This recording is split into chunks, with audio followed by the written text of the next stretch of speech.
Oke, kali ini kita bakal bedah tuntas satu aturan baru yang, wah, ini penting banget. Aturan ini tujuannya satu, bikin semua rumah sakit di Indonesia jadi tempat yang jauh lebih aman buat kita semua. Langsung aja kita mulai yuk. Coba deh, pernah nggak sih kepikiran seberapa amannya rumah sakit dekat rumah saya? Pasti pernah kan? Apalagi kalau kita atau orang yang kita sayang butuh dirawat. Kita semua pengennya ya pasti merasa aman. Tapi pertanyaannya, gimana caranya kita bisa yakin?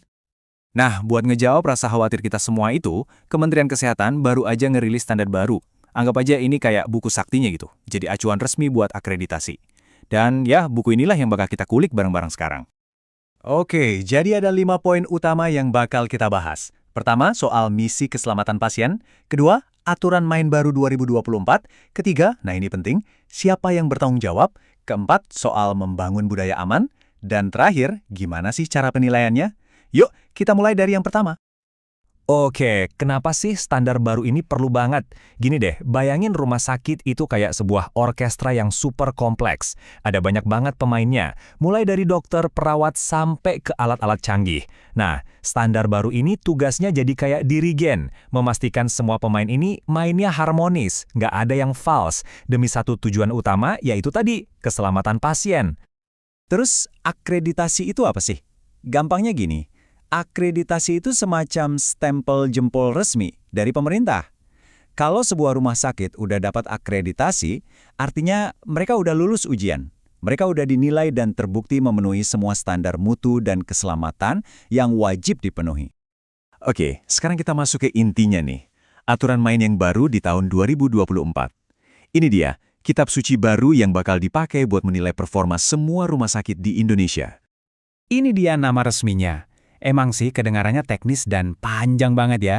Tapi jangan salah, isinya ini fundamental banget.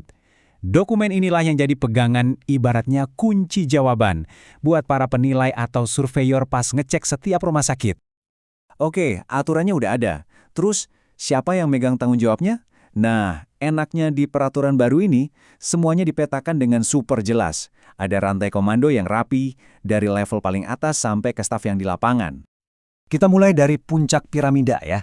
Di tingkat pertama, ada pemilit atau dewan pengawas. Mereka ini bukan yang ngurusin operasional sehari-hari loh. Tugas mereka lebih besar yaitu nentuin arah strategis rumah sakit mau dibawa kemana. Tugas utama mereka itu, kalau kita lihat di standar TKRS 1, adalah mikirin gambaran besarnya. Jadi, mereka yang anggaran, mereka yang mantau program mutu jalan apa enggak, dan mereka juga yang mastiin semuanya taat aturan. Intinya, mereka ini penjaga gawang dari visi besar rumah sakit. Oke, turun satu level, kita ketemu direktur rumah sakit. Nah, kalau tadi Dewan Pengawas itu yang nentuin tujuan pelayaran, direktur ini adalah nahkodanya. Dia yang pegang kemudi dan tanggung jawab penuh atas semua operasional harian di kapal ini. Dan kuncinya di sini adalah akuntabilitas. Menurut standar TKRS 2, sekarang direktur itu punya PR wajib.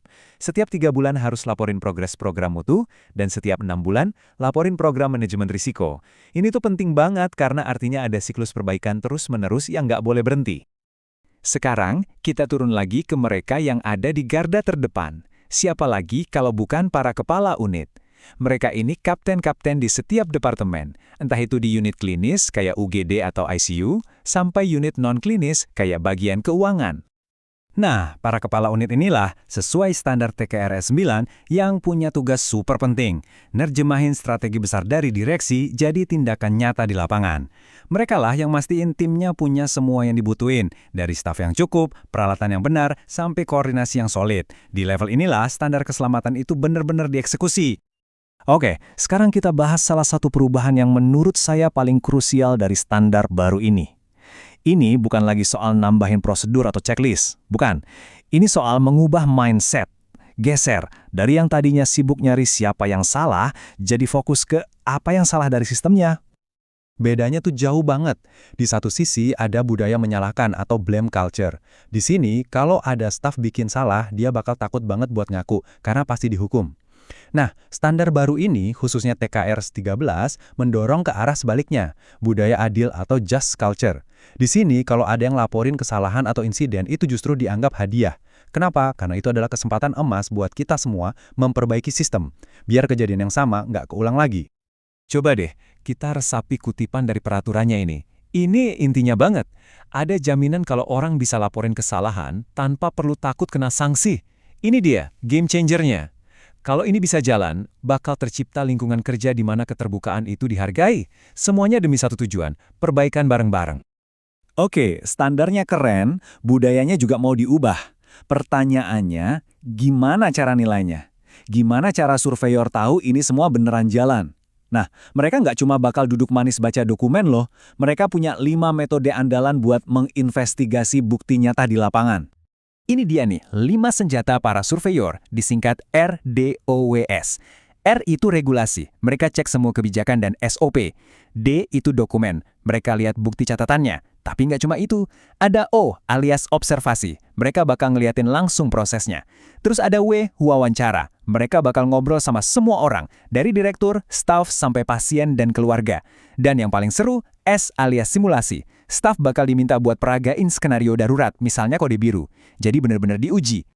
Jadi, udah jelas banget ya, proses akreditasi yang baru ini jauh lebih dari sekedar numpuk-numpuk berkas di map. Ini soal turun langsung, melihat dengan mata kepala sendiri, mendengar langsung, dan menguji di lapangan gimana keselamatan pasien itu beneran dipraktekkan, detik per detik. Pada akhirnya, muaranya cuma satu. Semua ini bukan soal standar di atas kertas, tapi soal keselamatan dalam tindakan. Gimana caranya aturan-aturan keren ini bisa jadi aksi nyata yang benar-benar ngelindungin setiap nyawa yang dipercayakan ke rumah sakit? Peraturannya udah ada, peta jalannya udah super jelas. Tapi pertanyaannya sekarang buat kita semua, gimana caranya kita, baik sebagai pasien, sebagai tenaga kesehatan, atau sebagai masyarakat biasa, bisa ikut ngawal bareng-bareng, supaya peta jalan ini nggak cuma jadi pajangan, tapi benar-benar diikutin sampai budaya keselamatan itu mendarah daging, jadi DNA di setiap rumah sakit se-Indonesia. Nah, itu dia PR kita bersama.